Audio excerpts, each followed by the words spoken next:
Halo teman-teman semuanya, kembali jumpa di channel saya Firdaus Jamili. Kali ini saya akan berbagi informasi jadwal pengumuman hasil seleksi kompetensi 1 untuk P3K Guru tahun 2021.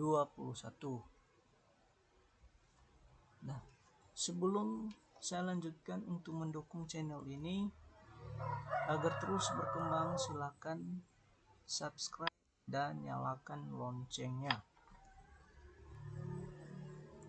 Baik, langsung saja. Sesuai dengan pengumuman Kemendikbudristek, untuk pengumuman hasil seleksi kompetensi 1 dijadwalkan pada tanggal 24 September 2021 ya. Jadi pada tanggal 24 September 2021 nanti kita akan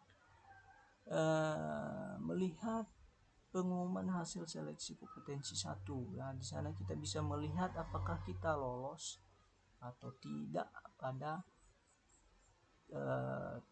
seleksi kompetensi 1. Nah, pertanyaannya bagaimana kalau misalnya kita tidak lolos pada seleksi kompetensi 1 ini?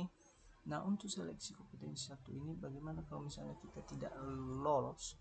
Maka untuk teman-teman yang belum lolos, tenang dan tetap semangat karena ada tes tahap kedua. Nah, di sini di gambar ini kita bisa melihat untuk tes tahap kedua.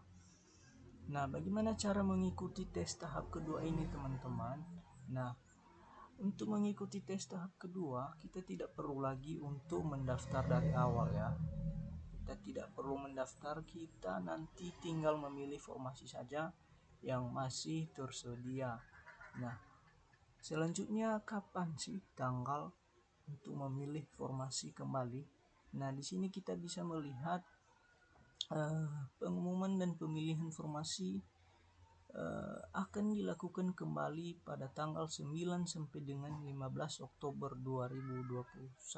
Jadi diingat teman-teman, tanggal ini 9 sampai dengan 15 Oktober 2021 ya. Selanjutnya, siapa saja sih yang bisa ikut tes tahap kedua ini? Nah, untuk tes tahap kedua ini bisa diikuti oleh yang pertama adalah guru non ASN yang mengajar di satuan pendidikan yang diselenggarakan oleh instansi daerah dan terdaftar sebagai guru dapodik yang tidak lulus seleksi kompetensi 1.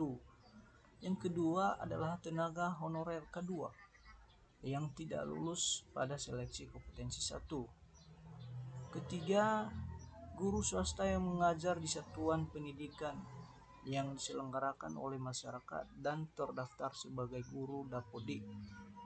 Keempat adalah lulusan pendidikan profesi guru yang belum menjadi guru dan terdaftar di database lulusan pendidikan profesi guru Kemendikbudristek.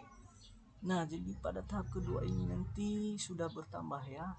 Saingan akan semakin bertambah. Kenapa saya katakan saingan akan semakin bertambah? Karena poin C dan D di sini sebelumnya pada tahap pertama kemarin mereka belum bisa ikut di tes tahap pertama. Nah, sekarang mereka ini sudah bisa ikut, teman-teman.